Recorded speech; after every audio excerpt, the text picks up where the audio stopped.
Intimidate, dominate, terminate. The IPFW Mastodons are back, and they're bringing a few big guns to the party this year, including the most sought-after silver recruit in the country, Hector Sky Soto, and Minnesota Triple Towers, Gislin, Cummings, and McHugh, plus returning seniors Brad Verditis and Mike the Noodle Termolen. 9 Mastodons over 6'5". Let's get vertical.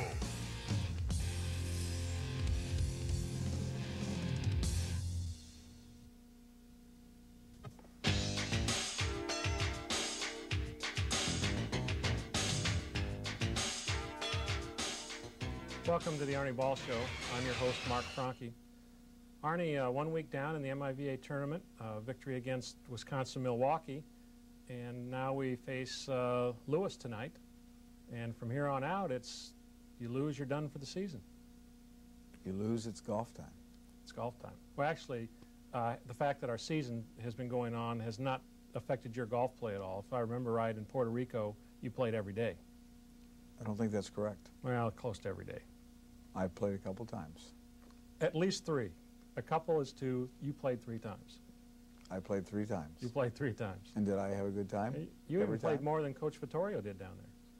I don't think he played at all. He didn't play at all. But that's because he took his wife along. And plus he scheduled doubleheaders every day, I think. Well, when you get to be our age, you do things a little wiser than what Coach Vittorio did. That's right. We are much wiser. I mean, why did we go? For the kids to play or for me to play golf? Some of the kids were asking that very question, but fortunately I handled it in a diplomatic fashion, as I always have to do. I'm kind of like Secretary of State for the volleyball team, you know what? I'm the one who has to cover up the chief's diplomatic blunders. Are you trying to say that I make diplomatic blunders? Is that what you're trying to say? There have been occasions, but now we need to talk about the MIVA tournament. We're going to talk about that in the last section or this section? Well, we're going to talk about it in both sections because normally in the first segment of this we talk about who we played last weekend, and in the last segment we talk about who we play next weekend. Both weekends are MIVA tournament. So it's simple this week. Oh, that's right. This should not confuse either of us. We ought to be able to get through. I'll try not to be confused. Wisconsin-Milwaukee. We won. We won. And we won without Javier Escobar. I'm sure a number of the fans are curious as to why he didn't play. I don't like him. Okay. When we come back... I got asked that question at the beginning of the year, and I told you the same thing. I don't like him. But I think there's a little different reason this time. He got hurt, unbeknownst to all of us. During the Lewis match? Yeah. Last week on Monday, Ron Clark, the trainer who we've had on the show before, who kind of disguises a trainer sometimes, you know, said that Javi got hurt, and I said, when? How? I mean, did he fall off a bar stool or what, you know, that kind of thing. No, he got hurt in the game against Lewis, twisted his knee, and actually had quite a bit of swelling in it the week before we played Milwaukee, and was not able to practice the whole week. So his status was just a day-by-day thing, and we really decided against Milwaukee that we thought we could beat Milwaukee without him. So we chose to hold him out. I think he could have played, but it might have been a real risky situation to maybe re-injure that knee. So we kept him out, and certainly everything worked out all right in regards to our play.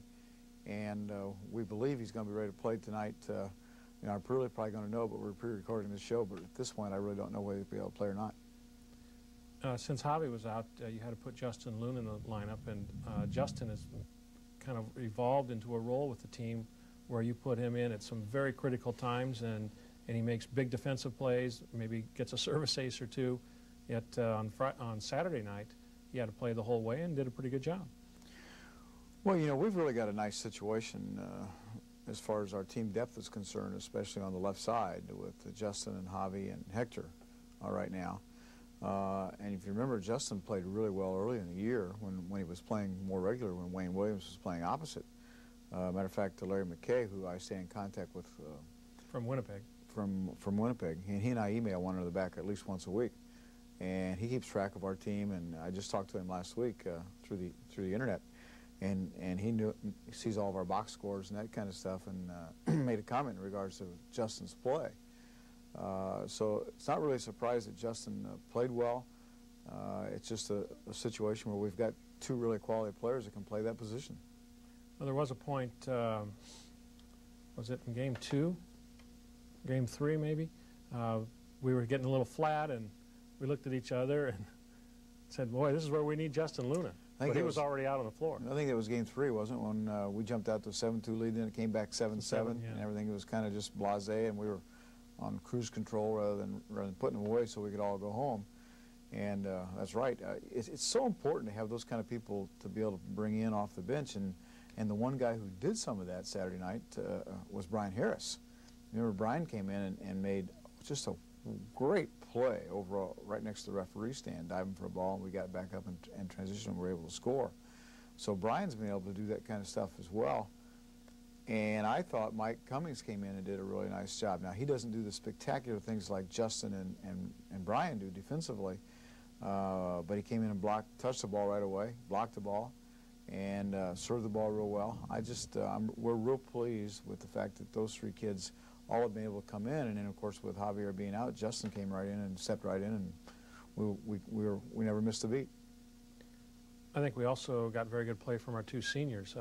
Again, it looks like Brad is getting very comfortable in that opposite role where he's mostly offensively playing on the right side, and Mike Tremolin had another good night offensively.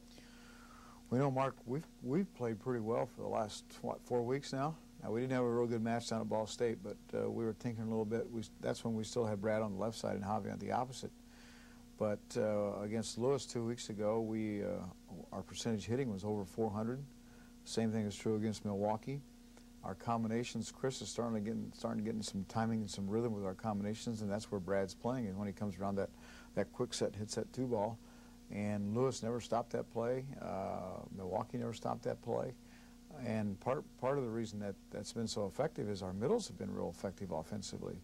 Mike and Ryan were both, we all hit almost 600 against Lewis, and the same thing is true against Milwaukee. When your middles are being that effective, you got the other team's middles blockers jumping with you, things become much simpler. And that combination, you said it when Brad comes around and hits a 2 ball, that's where the right side player passes behind the setter and goes up behind the middle, who's already gone up, and the blocker's not sure who's going to get set. And it's very effective when the setter can set either option, because then the blockers really have to think hard about it. Well, it really makes a tremendous lot of pressure on the defense. And the other thing that's happened down on top of that is we're bringing Hector around out of the back row, hitting him on what we call that blue. So we've actually got a player going here, a player going here, another player going this direction. So we've got 2 misdirection plays going on the same play. And if you execute that correctly, it's literally impossible to stop. And I think that whole misdirection offense is something the long-term fans will remember from the days when we had Raul Papaleo, who could run anywhere on the floor and get there in a hurry. Raul was a master at all that, and you know, we handled the ball well, and he was so quick, and it was great to watch him do that. It's good to see that back. When we return, the guest will be Scott Warden, who's a sports writer for both the News Sentinel and the Communicator. So please stay with us.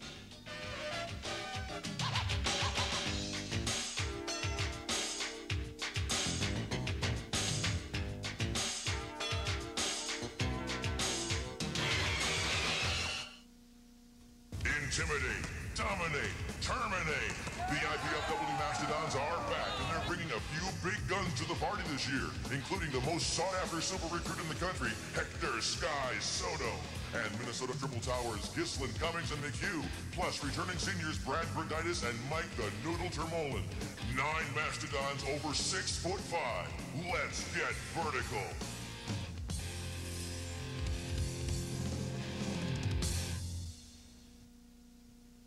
Team spirit is alive and well at IPFW. That's because IPFW has established itself as an athletic power, not only regionally, but nationally. With 11 major sports, IPFW offers talented student athletes great opportunities. Success and support of IPFW athletics comes solely from the fans, students, faculty, alumni, and the prestigious Royal Dons Club. The Royal Dons Athletic Club has over 500 members who financially support IPFW athletics, enabling the university to provide scholarships to deserving athletes. Members will receive one or all of the following: season passes to all sporting events, special seating, hospitality room, plus Royal Dons apparel and gifts. Be a part of the winning tradition. Join the Royal Dons Club. We need your support. Call IPFW Athletics. Get into the team spirit.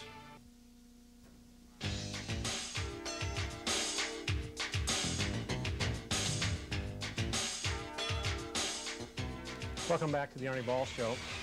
Our guest this week is Scott Warden. Scott has been covering the team this season for both the News Sentinel and the Communicator, which is the student newspaper here on campus. Scott, how did you manage to get tied into the News Sentinel? Actually, my dad works there, and he said they needed a part-time, just taking phones and getting box scores for like basketball games and football games. And I did it that way. And then after a while, I started doing that, and I was able to write a little bit. And now I'm going out to cover stuff a little bit more often. So when, like on weekends, Fridays and Saturday nights, and all the full-time sports writers are committed, that's when someone like you gets an opportunity to actually cover an event and have a byline the next day. Exactly, yeah. Were you working for the Communicator all during this time as well, or did that come after the News Sentinel experience? That came after. I worked at the News Sentinel all the first semester, and I just started working at the Communicator this semester, so I've only been there one semester. And you're a freshman here at IPFW right now? A first-year freshman? No, second. Still a freshman, huh? Still a freshman. Well, sometimes that happens, right? And you're majoring in? I don't know. You don't know? That's why you're still a freshman. You haven't picked a major, right? Yeah. Journalism, perhaps? You're going to follow in your father's footsteps? Perhaps. Probably English education, maybe journalism. I don't know. Oh, so you might be a teacher? Yeah. Well, that's a good profession. My wife makes me tell everybody that. She's a teacher. And of course, Arnie used to be a teacher, and look how he turned out. So you got a 50-50 chance, it sounds like. My dad didn't say he was much of a teacher, from what I hear. Yeah.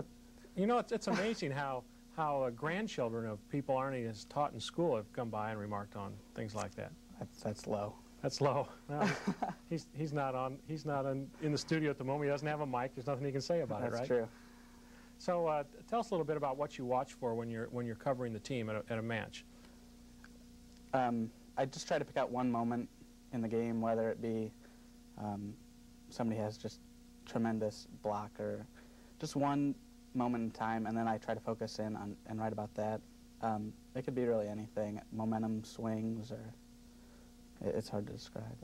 When you're covering a Saturday night match, since the News Sentinel's an evening paper, obviously anything you write is only going to be used on Monday. So does that change the way you cover it? Yeah, it does. I can't really write a game story like, you know, in the third match they were down 7-0 and came back. I try to do more feature-ish, like I did a column on Javi one Monday, and yeah, it's different. You have to write it more of a feature than a game story.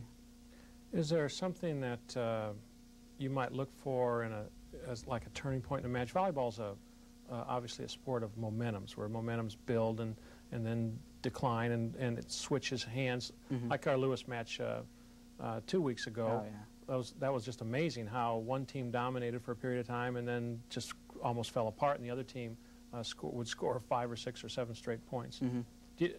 How do you, as a reporter covering the match, how do you notice that that's happening?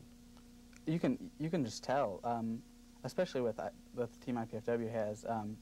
When they don't have the momentum, they're just so quiet and they don't talk. But you can tell when they're starting to pick it up.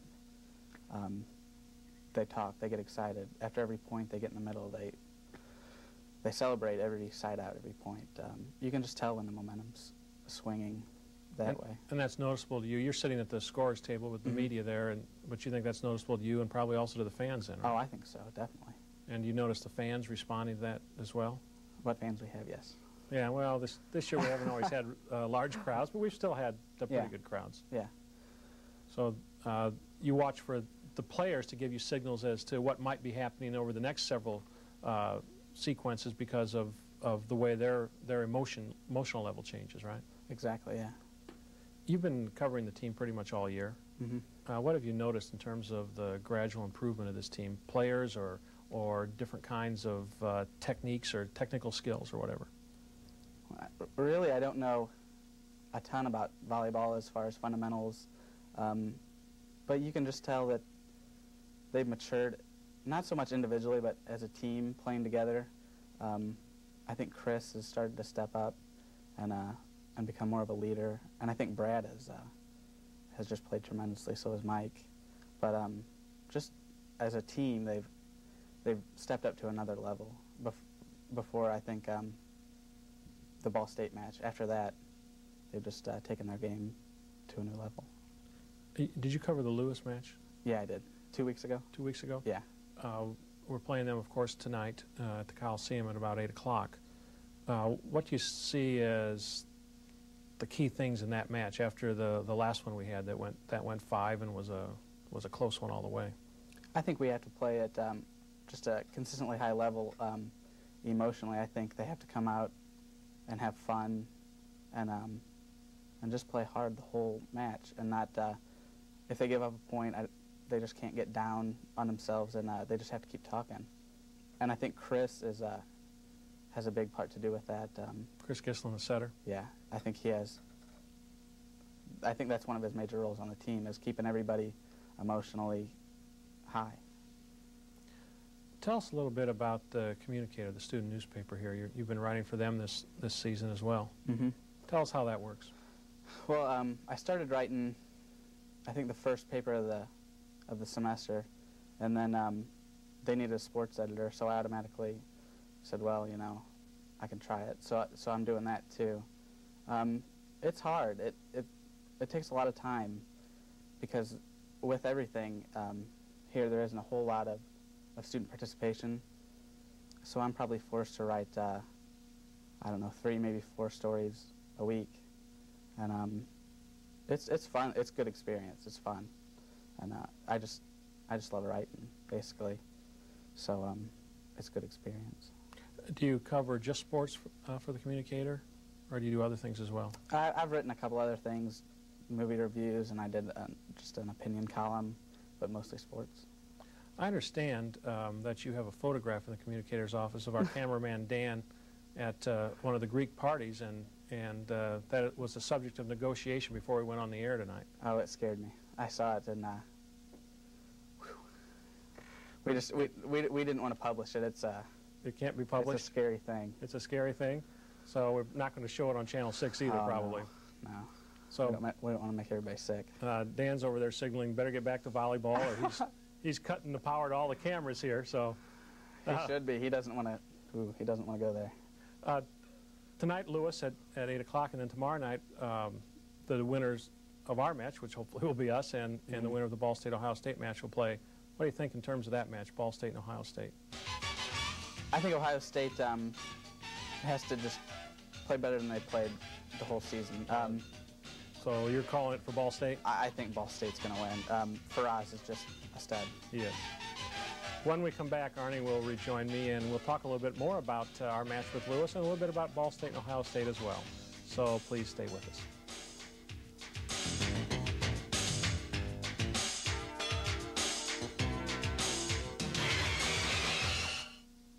Intimidate, dominate, terminate. The IPFW Mastodons are back, and they're bringing a few big guns to the party this year, including the most sought-after super recruit in the country, Hector Sky Soto, and Minnesota Triple Towers, Gislin, Cummings, and McHugh, plus returning seniors Brad Bergitis and Mike the Noodle Termolen. 9 Mastodons over 6'5". Let's get vertical.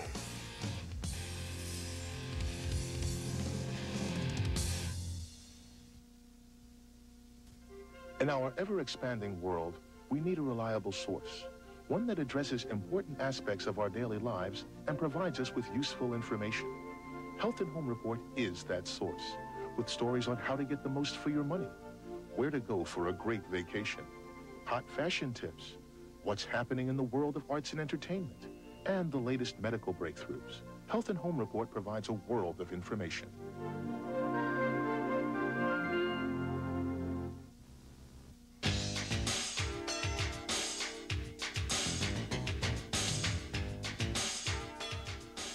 Welcome back to the Arnie Ball Show.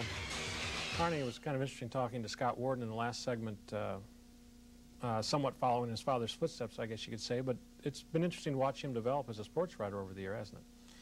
Can you answer me a question before we get to Scott? Is it true? Is it true that university records are publicly accessible? Many of them are, in fact. Does that mean that I can go to the Communicator and get that picture? No, the Communicators is not the property of the university, so you can't get it. Cannot get the picture. I'll get it somehow. I'll get it somehow. You'll get it somehow? I will get it somehow. You know, it is fortunate the right person to that get that we picture. have our other cameraman, Brian, here, and his daughter, Alicia, today, or this thing would totally break It would down. get out of At least hand we have quickly. some competency back there behind the cameras. Because I want to see that picture You want to see the picture? of cameraman Dan. Cameraman Dan, okay. We're That'll going to... be the caption of the next show. Cameraman Dan will have this little picture. I think it'll be great. I think it would be. It'll boost our ratings just like the Tiger did for the Masters. That's right. Let's do it on our last show of the season so that when they come looking for us, we can be hiding. We're out of here. Huh? We're bailing. Okay, back to... I asked you a question about Scott. Yeah, Do you not did want you? to talk about that? Yeah, I'd like to talk about Scott's... I've particularly noticed how Scott's writing's improved over the season because more often than... You know, as the season has gone along, he's reporting that we win, and I think that's definitely a sign of improvement in That's his the only writing. reason I let him continue to interview me, because we win. If we didn't win, I wouldn't do it. When we don't win, he doesn't want to interview you. No, The yeah, reporters, that's true. the reporters My know wife enough doesn't about wanna wanting to... That's right. My wife won't even take me home when That's we don't right. win, so I understand that. Is he going to want to interview you tonight at about 10 o'clock? Yes, He will? yes. How are we going to beat Lewis? What are we going to use? Same way we beat him the last time. We're going to take it as long as possible before we do it? Or You we know, let's talk just a little bit more about Scott. just a little bit more about Scott? Yeah, Okay. because it's hard for me to be serious. You know that every once in a while, but in regards to Scott, I've been here 15 years, and we've had some really great coverage by the communicator, but in the middle parts of the years, I think it's really been not as good as it was. Mike Franke used to do it. One of the owners of the Comets, he used to do a lot of stuff for the communicator. It was great stuff. I still have all that stuff from back when I coached the women and first started coaching the men. And to see Scott come along, and I've known Scott for a number of years because he comes from out there where I used to live, around the Woodburn area, and of course I've known his dad forever. Seems like forever, probably for his dad anyhow. But it's really nice to see some young guy come along who has an interest in the sports here at IPFW and to cover them, and to cover them in the manner that he's done, in a professional manner that he's done. I talked to Blake Sebring about him earlier this week, and Blake made the comment on how much he really thought Scott had matured very quickly in regards to his writing, and he asks the right questions, and he's real polite and a gentleman, and I just publicly want to say that we really appreciate all Scott's done for us. There, I'm done. Okay. Nice testimonial. Well, But if... I hope he gets a big pay raise because of it. Oh, yes, I'm sure he'd appreciate that. Back to Lewis. What's the game plan? Oh, you want me to talk about Yeah. Lewis? What's the game plan for tonight? Well, I think we have to do the very same thing we did the last time. You know, I thought our game plan the last time when we beat them 17-15 in the fifth game was great. And after watching videotape all week of that match and our execution of that match, I think the game plan stays the same. We will work real hard at attacking their right side. Our right side is not good at blocking. McBride and Prozac, the two guys that block out there, had 2 blocks in 5 games. Now that's a pretty good testament right there of the fact that we need to attack their right side. And we're going to have Hector and Javi doing most of that attacking, aren't Well, we? that's who we had before, and you know, unless Javi's not able to play, then it would be Justin. But yeah, absolutely. And we attack them down the line because neither one of them played very good line defense as well as don't block. And when that happens, and we have some success out there, then the middles begin to cheat out there, especially Rivera. And when he cheats out there, actually the other guy, Sims, cheats out there too because he's slower. He has to get out a little quicker. Then the middle opens wide up, and I talked earlier, we hit 600 against them in the middle.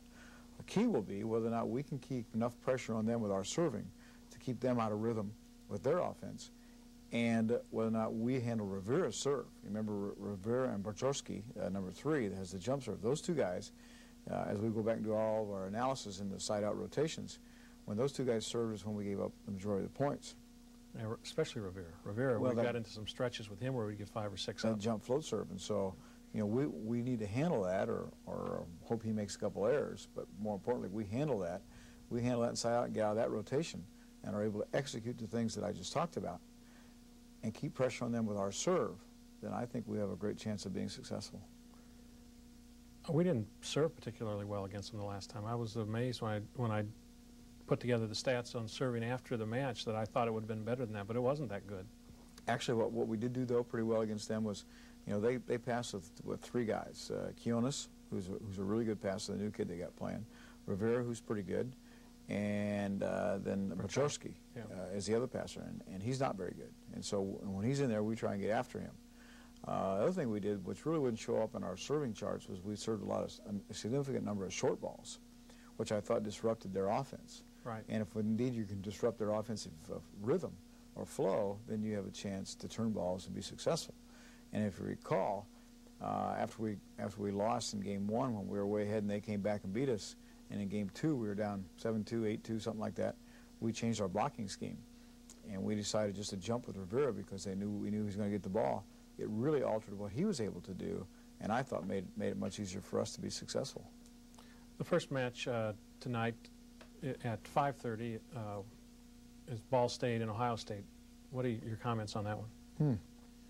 Well, I think that's really a tough call. You know, Ball State's beaten Ohio State twice, and fairly easily.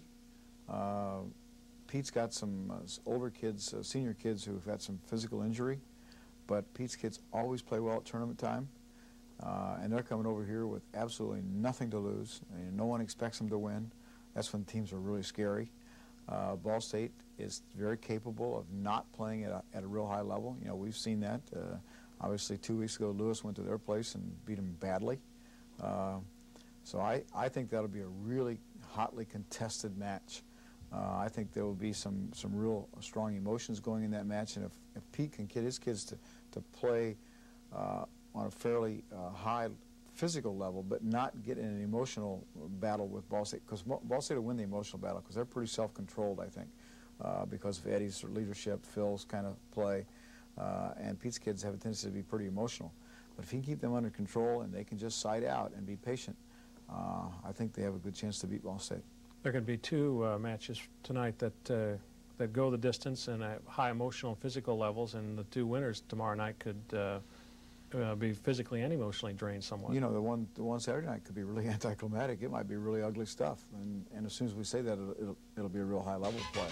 But I think this is going to be one of the most competitive MIVA tournaments we've had in a long, long time. The MIVA tournament tonight is being played at the Memorial Coliseum in Expo 3, I believe. Correct. Not in the old Coliseum, but the new part of it. Ball State and Ohio State are playing first at 5:30. IPFW and Lewis play at 8, and then the two winners play Saturday night, tomorrow, for the Midwest Championship and the automatic bid to the NCAA Finals in Columbus. For Arnie Ball, this is Mark Franke saying thank you for joining us.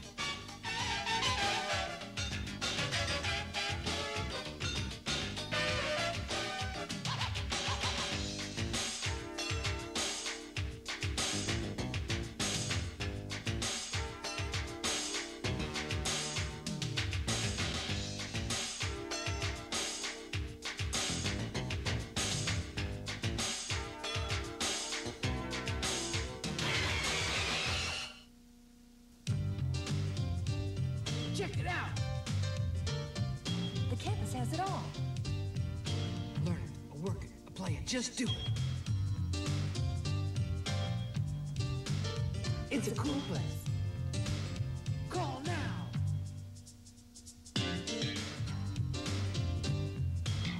Go to work, go to school, go ahead.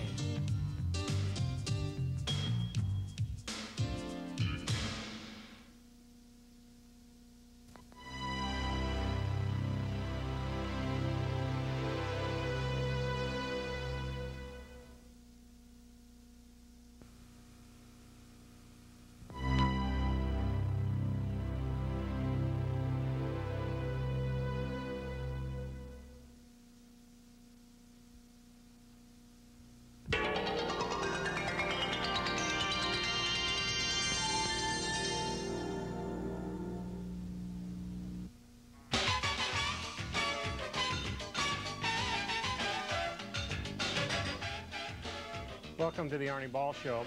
This is our last show of the season, so we will have a farewell interview with our graduating seniors Mike Tremolin and Brad Proditis.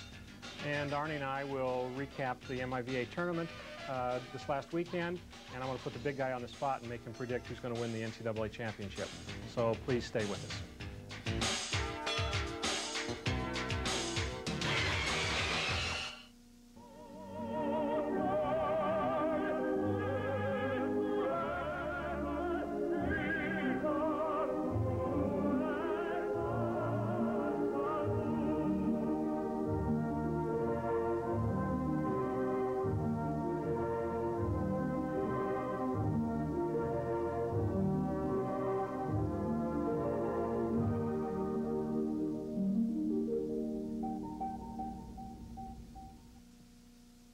Commencement time. It's a very big step in your educational career, and what a better way to commemorate your success than to get a videotaped copy of your graduation. Let absent loved ones be a part of this special time while you watch all who graduated with you. To get your 1997 IPFW commencement tape, use the order form in your commencement pack or send your name, address, and a $20 check or money order to Channel 6, 2101 East Coliseum Boulevard, Fort Wayne, Indiana, 46805, 1499.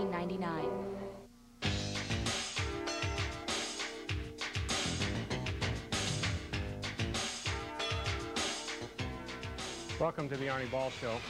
I'm your host, Mark Franke. Arnie, a disappointing loss to Lewis last weekend at the MIVA tournament, but on the other hand, a season that had a lot to say for it in terms of the improvement of the team and how well they came along, those young players especially at the end of the season.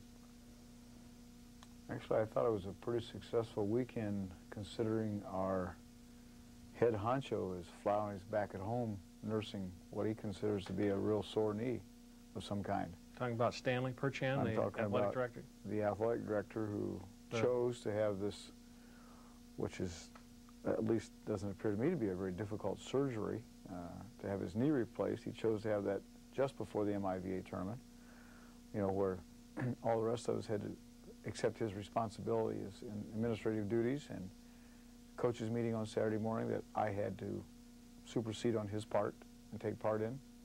Apologize profusely for his absence. And I understand he can't even take pills. He also told me he doesn't even have any appetite. He's not eating.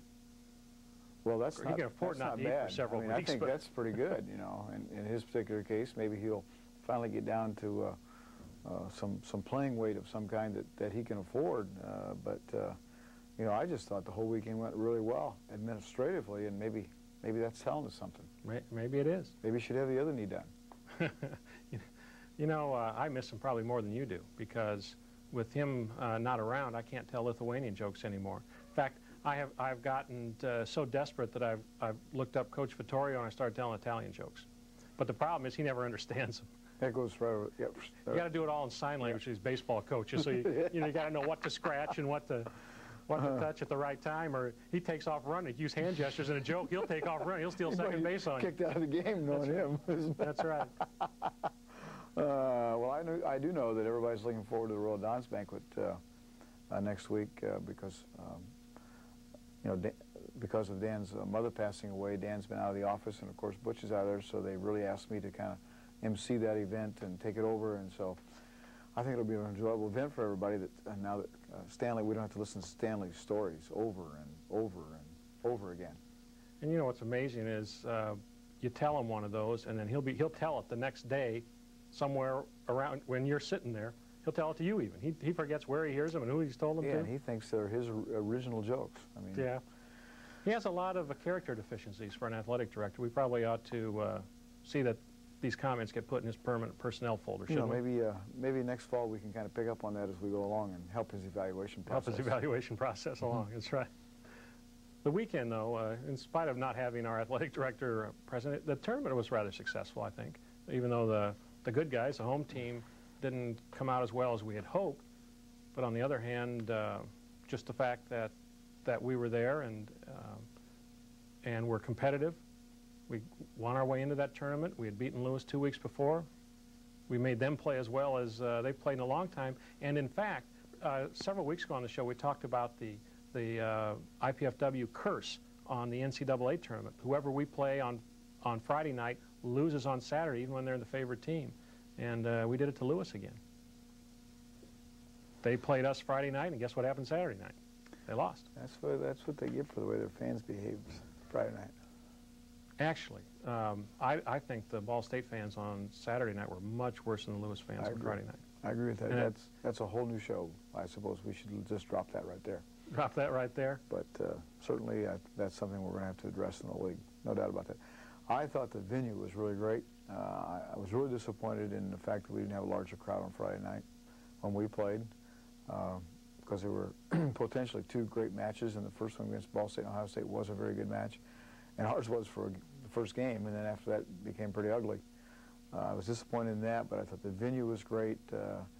certainly the 4 teams that were here. I thought the venue was great. As a matter of fact, the league commissioner talked in our meeting on Saturday morning about making this a permanent site. Now there's some things we have to talk about before that indeed may become true. So certainly that point was very well received by all the teams. I thought the media did a really nice job. You know, we had nice coverage by both the Journal and the News Sentinel and the TV people. So I don't think we could ask for much more than the fact that it would have been nice if we had been in the finals. Yeah, that's right. And there's a big Ball State crowd, of course. Every time Ball State plays in Fort Wayne, a lot of their alumni from the area come out. It's a short trip for the people that live in Muncie. And I think the best team won. I think Ball State was the best team in the tournament.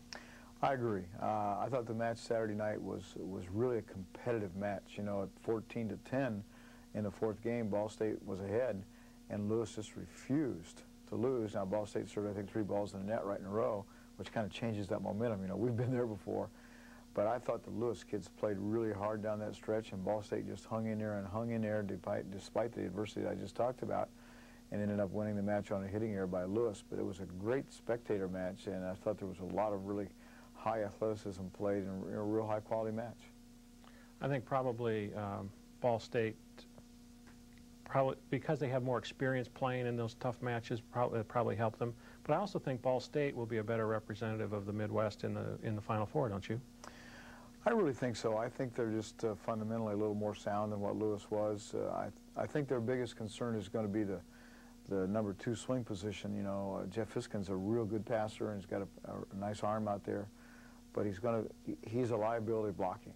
And Eddie Faraz, the MIVA Conference Player of the Year, who is I think the best setter, pure setter in the country, but he's also not real big and not a great blocker. And I think those 2 things are going to hurt Ball State.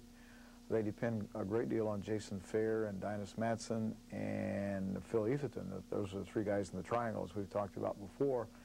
And if they're not all 3 having good performances, Ball State will have a real tough time winning in the semifinals. We should probably explain what the triangle is. The triangle is if you draw your spider web where the 6 players are in their rotation, the triangle means you have your 3 best hitters not next to each other, so they form a triangle. And that way you always have those hitters coming around at the right time. Yeah, you either have at least 1 or most of the time 2 of them in the front row at the same time, and of course then the other ones can attack the ball in the back row. So it's really a concept that we try and develop as you look at your team and your team chemistry and putting your offense together. And so that hopefully will help them in the finals. We'll talk about the finals more in the last segment, but Lewis did put up a fight, as you said. Well, Lewis has got a good team, you know, and of course 3 senior kids that they have, and Doug McBride in particular, their setter, have played in the NCAA finals last year against UCLA, and of course beat Ball State last year at Ohio State in the conference finals. So they certainly have some experience. They'll have 3 starters back from this year's group, and should have a real good team next year. Cornonis came in late in the season to take that starting position and played real well in the tournament, I thought. Well, he's a good passer. He didn't have a real high hitting percentage against Ball State on Saturday night or against us on Friday, but he certainly can pass the ball. He's a very competitive player. Yeah, he's very competitive. He and the Ball State crowd jacked each other up quite a bit. Big time. When we come back, Mike Tremolin and Brad Fordyce will join me, and we'll talk a little bit about their careers here at IPFW. So please stay with us.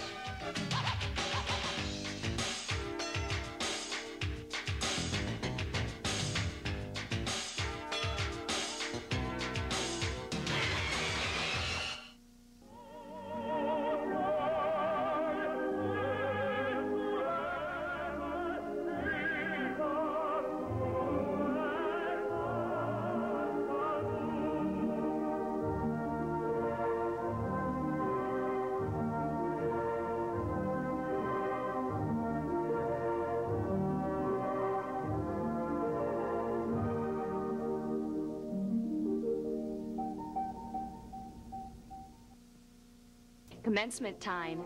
It's a very big step in your educational career, and what a better way to commemorate your success than to get a videotaped copy of your graduation. Let absent loved ones be a part of this special time while you watch all who graduated with you. To get your 1997 IPFW commencement tape, use the order form in your commencement pack or send your name, address, and a $20 check or money order to Channel 6, 2101 East Coliseum Boulevard, Fort Wayne, Indiana, 46805, 1499.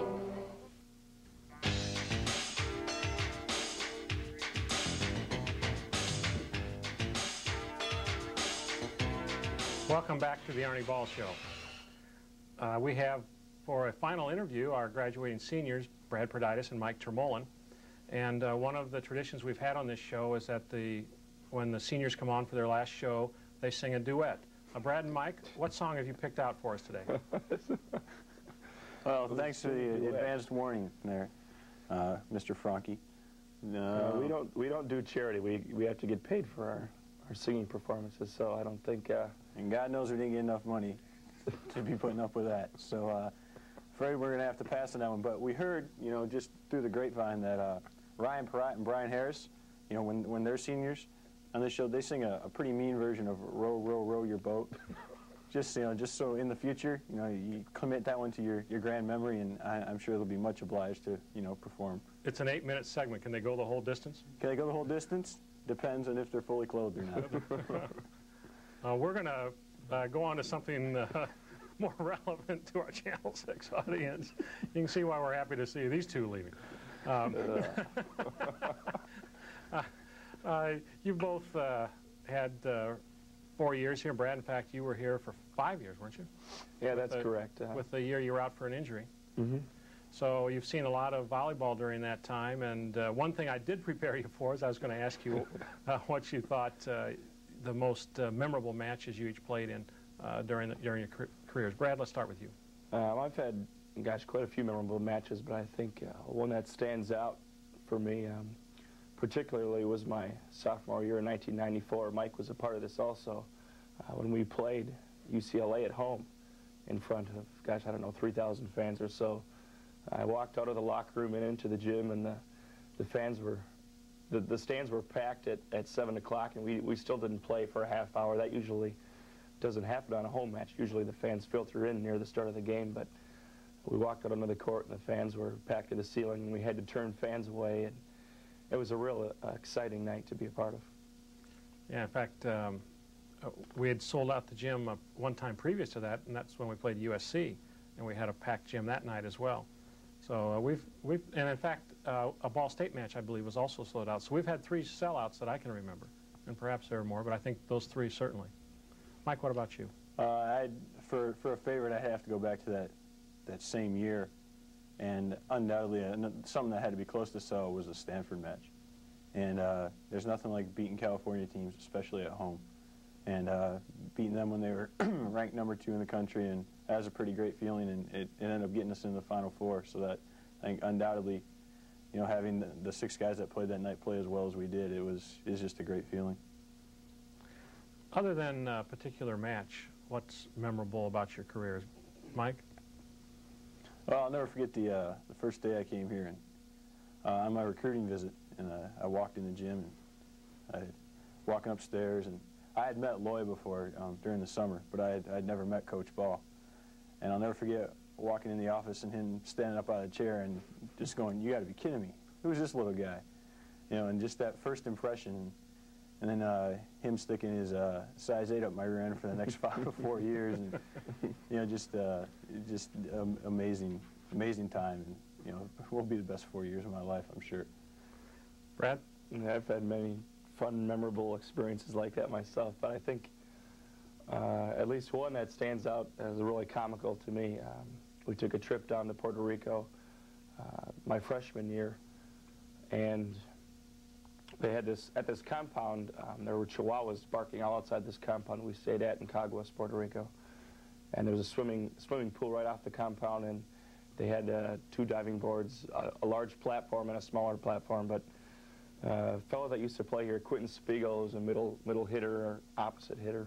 I'm not sure which, but we never were sure either, so we used him either way. Anyway, we're all doing these crazy dives off the diving boards and so on.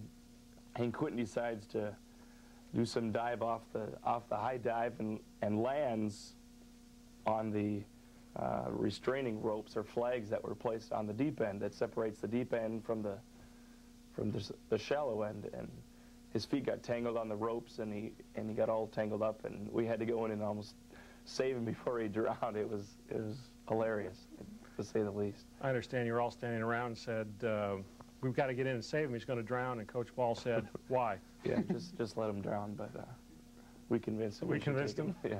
Quentin Spiegel, he's a whole story in and of himself. He was the one who broke Mike Steiner's glasses. Mike was standing outside of the net. This was up in Ontario at the golf tournament. Mike is standing outside of the net during hitting warm-up, and Quentin hits him square in the face. He had no control whatsoever over his arm swing. I think that's probably why he was so successful. There's no way you could block him unless you did it accidentally. True. Because you had no idea where the arm was coming from or where it was headed. True. Sounds like blocking Big Phil. Yeah, well, Big Phil had a successful weekend, didn't he? Yes, he did. Yeah. No Coach Schmidlin stories? No, gosh, those are endless, really. Every road trip is a Coach Schmidlin story. He's been known to catch a few Z's at the wheel while he's driving, but none that stick out, I guess. They're all... He's supposed to be in the following van, and when you're driving the front van, you look back, all of a sudden he disappears, and you don't know what happened. And next thing you look up, he's going out in the passing lane, going around you. He always comes back, doesn't he? Yeah, he always comes back. You can't get rid of him. He still always comes back. One thing we want to certainly talk about is what your future plans are. Mike, you're graduating in communications? Yep, graduating in interpersonal communications. For some reason, I just can't get out away from this place, so I'll be back here to start grad school in the fall, and probably doing some type of teaching here at the university. So, young ladies, COM 114 next spring. You'll be a grad assistant. Yeah. And we need plenty of COM 114 teachers, and I'm sure all the co-eds will want to sign up in your class. I can, especially or the fishermen. I noticed you've got your hey, your Saturday morning, I'm ready to go. Didn't take long for volleyball to be over, and you're into fishing, right? Hey, first day. Even if we were still playing, I'd be there. Bradley, you're already actually you've already graduated. You're in the MBA program now. I graduated last summer, and I plan to finish my MBA, so I should be here for a couple of years. I plan to catch on with a local business or a company in town and go from there. So you're coming back too? Yes, I should be back. You mean you're both back? Well, we won't be. I thought this was your last show. I thought we build this thing as the farewell to Proditus and Tremola, and you're both coming back. Well, I can leave if you want me to. Oh yeah, we're just out to pasture now. We're still here, but just hanging around till our legs fall off and we die. So we can maybe name you grad assistants, and you can do things like stats and take down the net. Yeah, right. Don't know about that? That's pushing things a little. As long as we still get our meal money. Yeah, right. $14 a day and all you can eat, right? Probably won't miss any of that. Wendy's Super Bar, Wapakoneta, Ohio. That's Brad Proditus and Mike Tremola, both finishing up rather impressive careers here at IPFW this last weekend.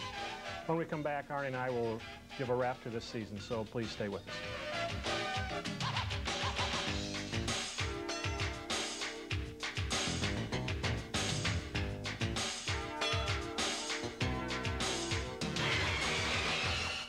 Commencement time.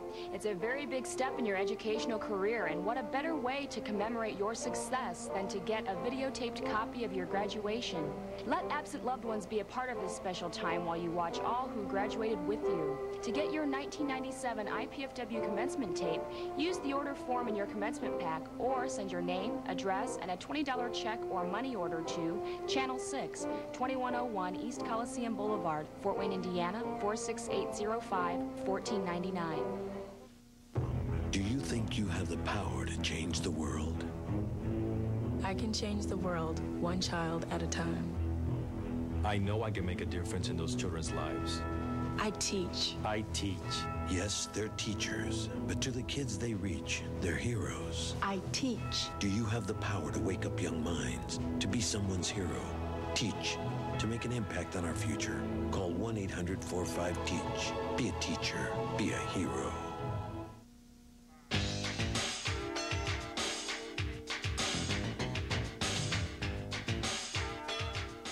Welcome back to the Arnie Ball Show. Arnie, I think the two seniors, Mike and Brad, are two players I'm really going to miss next year. How about you? Well, you know, they seem, I suppose to them it seems like they've been here forever, and I suppose there are days that it seems like to me they've been here forever, and Brad probably has been. But boy, you talk about two examples of individuals who have taken the ability they've been given and worked hard to make themselves better. Certainly Mike and Brad fit that mold. And of course the fact that Brad has already graduated and working on his MBA degree, and Mike is going to graduate in the spring and then come back and be a graduate assistant and teach and work on his master's degree, certainly says a lot for those two, not only as volleyball players, but as students and the kind of representation that we like to have. And not just their play, but just their general demeanor and their personalities. They're soft-spoken. We never had any kind of problem with either of them in terms of discipline or whatever. They just keep especially on the road when the players are stuck together for long van rides or in hotel rooms for extended periods of time, they just keep things at an even keel. Well, you know, you allude to the rides and what they sometimes, meaning the players, perceive as being difficulties, even though they don't remember. They weren't part of the early years when it was a little more difficult.